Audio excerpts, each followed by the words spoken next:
Good afternoon, everyone, and thanks for watching us. We are back again for our August edition of What Are You Reading?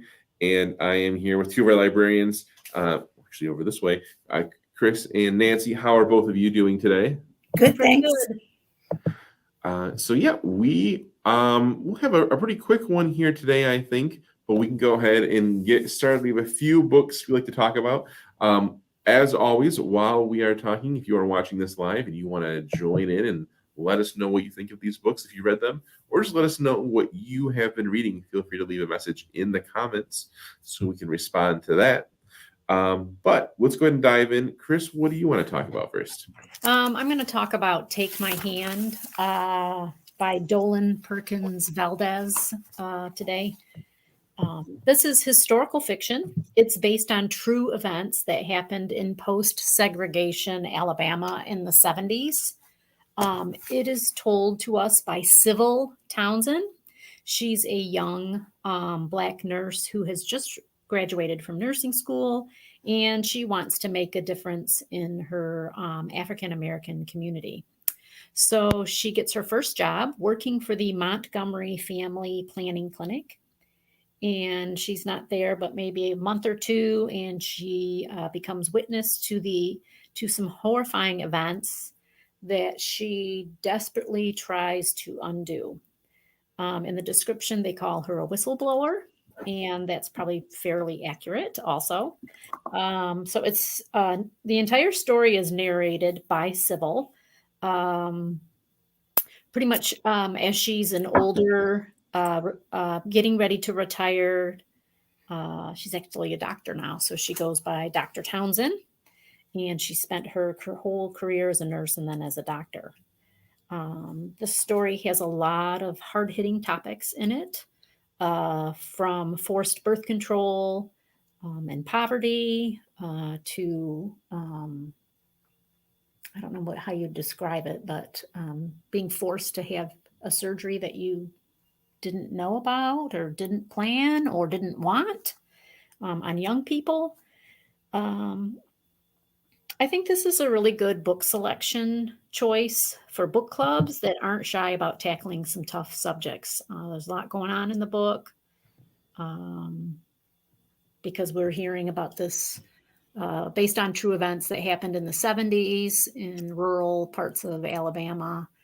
And this book actually received the 2023 NAACP Image Award for Outstanding Literary Work in Fiction.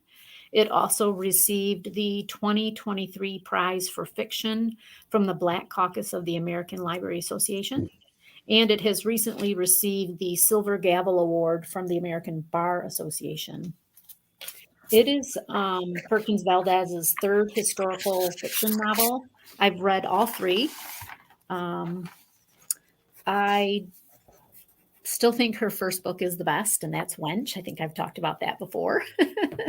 And like I said, I'd recommend it for book clubs. It's got a lot of discussion topics in it. That was going to be my question for you. Is you talk a lot about the books you read during your book clubs. For what are you reading? What is something that you look for in a book to be a good book club book? I kind of look for either really good character development, really good description of place, almost such that a place might be a character, or something based on a true historical event. My book club doesn't really care for, actually, we read this book for the book club, I think in June, and they really loved talking about this book. So they don't prefer mysteries. They don't really do a whole lot of science fiction and fantasy because they do like things that are either more contemporary or historical or developed in, character or setting. So. Mm-hmm. All right. Thank you, Chris. Nancy, what do you want to talk about first? I have a couple of really grim ones. I like horror and gothic and dystopian stuff and monsters, but I think that book that you described is probably more of a horror because it really happened. I was thinking about that when you were talking about it. I think I like the fantasy because it's not real, and the monsters because they aren't real. So it doesn't seem like it's that bad if it's fantasy. My first book that I read is Opium and Absinthe by Lydia Kang or Kong. I'm not sure how you pronounce that. And this, first of all, it's a really nice paperback cover. It's got some glossy plastic parts on it, so the poppies kind of shine and the bottle shines. And it's set way back, 1899 in New York City. And Bram Stoker came out with the new novel Dracula. So everyone's in an uproar about that. It's a bestseller. And there's a reader and researcher, Tilly Pembroke. She's kind of a spoiled society girl. She's just coming into her own. I'm thinking maybe she's 18 or something like that. Time to grow up.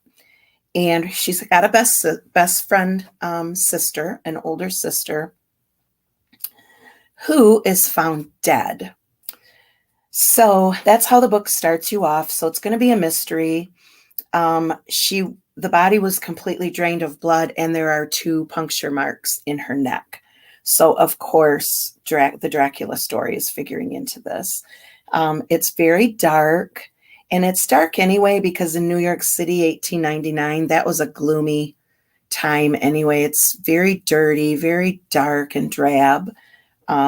So Amos Place is a character, Chris. This is just, I would even call this, I was laughing as I finished it. I think it's a cozy mystery, if you can believe that. It sounds grim, but it's kind of a cozy mystery.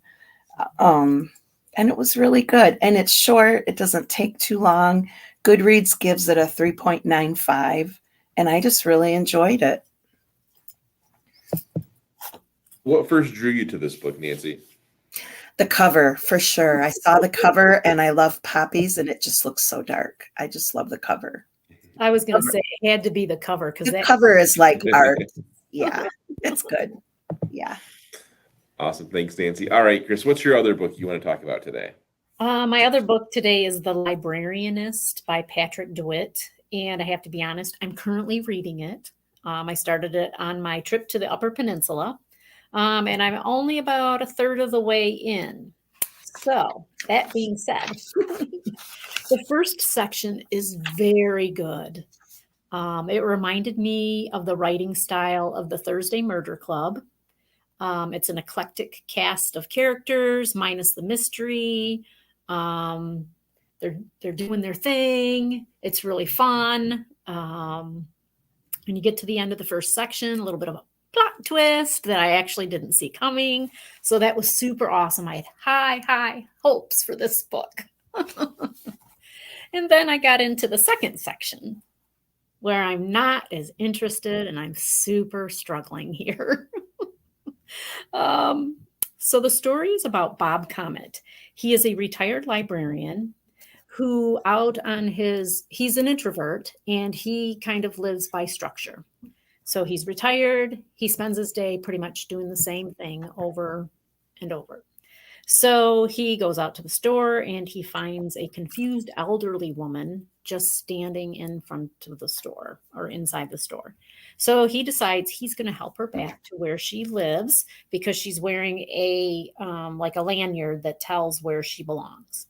So he helps her back to the senior center type home and meets the woman in charge, meets some of the other residents, and promptly decides he's going to start volunteering there. The author then, in the second section, starts talking about how Bob's introverted life is and how he lives by the librarianist rules, how he became a librarian, who his friends were. It's just not as exciting in this second part. I'm hoping the next part's going to be better, but it looks like the second part is really long. So I checked out a review on Slate that says that librarians probably will be annoyed by this book, which I thought was kind of funny. I'm not really annoyed, but I'm just bored at this point. Additionally, the review says that if you like Mark Twain, you might like DeWitt, but with a 21st century vibe. I don't know that I see that, except that it's kind of this long, descriptive, monotone description of what's happening in his life. So, anyway, it came highly recommended to me by a colleague. So we'll see. We'll have to see how the remaining 2/3 of the book plays out. It's so interesting. I feel like, first of all, man, it's pretty tough for a reviewer to compare you, if you're the author of a book, to like Mark Twain, because I feel like, how are you ever supposed to, like, people are only ever going to be disappointed, I feel like, when they read your book, right? Like, it's such a hard comparison to make. It's so interesting also getting to hear from you, like, in the middle of the book. It's kind of interesting. I've seen this book, and it kind of caught my eye when it was on the shelf, and I wanted to look into it. So it's interesting to hear, where you're at kind of in the middle of it. What did the review say? Like, did it mention why it thought librarians would be annoyed at the book? What did it say about librarians? Honestly, in the review, I was just kind of like, I don't really see. I think they say because librarians are steadfast and methodical and introverted, and we wouldn't like that. And I'm like, well, I'm none of those things. So it's really hard for me to be like, I'm annoyed with Bob because I'm not that. You know what I mean? That's really interesting. All right. I look forward to the next time, our next meeting, then, to hear what your conclusion was now after right. you've read it all, assuming you read it all. If we exactly. And I'm to be honest, I'm like, do I want to keep going with this? It's tough because you said you like the first part so much, right? Right. I don't know. That's tough. It's a tough one. All right, Nancy. And what is your other book you want to talk about today? Well, I just wanted to say about that book, I haven't read it yet, but I feel like I'm obligated. Isn't every librarian obligated to read any book that's set in a library or about a librarian or about a book collection or anything like that? We have to read it. So yeah, I'll put it on my list, definitely. What I have been reading and just loving is everything that T. Kingfisher is putting out lately. I'm going to talk about his newish. He's got a whole lot of them, so I can't help but thinking he maybe wrote a bunch of these tiny little horror books all in a row, and he's just waiting to put them out. I just got done with one, and here's another one, and it's A House with Good Bones. I first got into T. Kingfisher when I read Nettle and Bone, and it's a thin little, it's like a storybook. It's a fairy tale, and it's very odd and very haunting. It sticks with you. So then it made me want to read more of his stuff. And you can plow right through A House with Good Bones. It's another short one also. And the next one that's out on our new shelf right now is Sword Heart, and I have to read that one next. He's just great. If you haven't read T. Kingfisher, he kind of reminds me of Grady Hendrix. And I read Southerner's Guide to Slaying Vampires. And this book especially reminds me of Grady's book, How to Sell a Haunted House. So it starts with a family member dying, a parent. Well, actually, this book, A House with Good Bones, the parent has not died yet. She wants to sell her house. She's not dead. She's alive. And it's her mother. And this girl thinks she should come home and help her mother with the sale of her childhood home. But when she gets there, her mother is acting strangely. The house is acting strangely. It says, stepping inside, she quickly realizes home isn't what it used to be. Gone is the warm, cluttered charm her mom is known for. Now the walls are painted a sterile white. Her mom jumps at the smallest noises and looks over her shoulder, even when she's the only person in the room. And when Sam steps out back to clear her head, she finds a jar of teeth hidden beneath the magazine-worthy rose bushes, and vultures are circling the garden from above.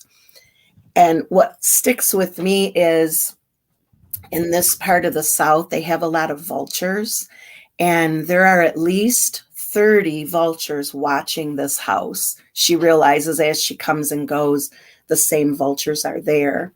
And then the lady next door is purported to be a witch, and she actually has a pet vulture.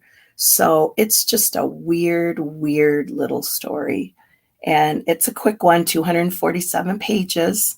It was out in March, so you'll be able to get it no problem from the library. But it's just a good, creepy little story. Another one. I like things that are described as weird. It makes me really interested in them. So I feel like that's a good description. All right. Thank you so much for sharing that, Nancy. I think this was a really quick one. We had 4 interesting books there, a little more than 4. She talked about the other books by the author. Thank you so much, both of you, for joining me. Anything you want to say before we go today? Just keep reading.